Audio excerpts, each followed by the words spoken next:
এই সমাজের কি হয়েছে? সর্বত্র শুধু ধোঁয়া আর ধোঁয়া। সবাই নিঃশ্বাস তো নিচ্ছে, কিন্তু কেউ স্বস্তিতে নিঃশ্বাস নিচ্ছে না।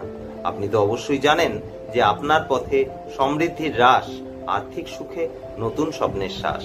প্রত্যেক মানুষ রক্তচাপ এবং ডায়াবেটিসে ভুগছে, আর এমন কেউ কেউ এই দৌড়ে আছেন যারা তাদের জীবন পর্যন্ত হারিয়েছেন। এমনকি মানুষ আত্মহত্যাও করছে। কেন?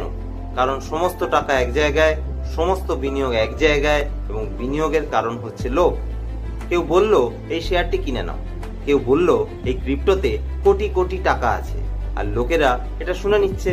তারা চোখ বন্ধ করে একই পথে হাঁটতে শুরু করছে, যেখান থেকে আর কোনোভাবেই ফেরার কোনো উপায় নেই।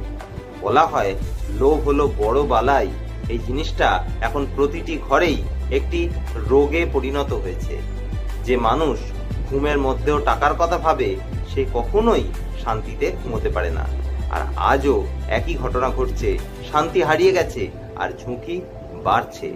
যদি আপনি সঠিকভাবে বুঝতে পেরে থাকেন তাহলে ঠিক আছে, আর যদি না বুঝতে পারেন তাহলে নিচের লিঙ্কে ক্লিক করুন এবং জেনে নিন প্রকৃত আর্থিক পরিকল্পনা করা হয় লোভ দিয়ে নয়, বোধগম্যতা দিয়ে।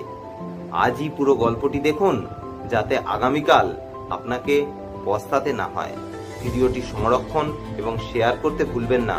যদি ভিডিওটি ভালো লেগে থাকে তাহলে চ্যানেলটি সাবস্ক্রাইব করুন, যাতে আমাদের আবার দেখা হয়। ধন্যবাদ।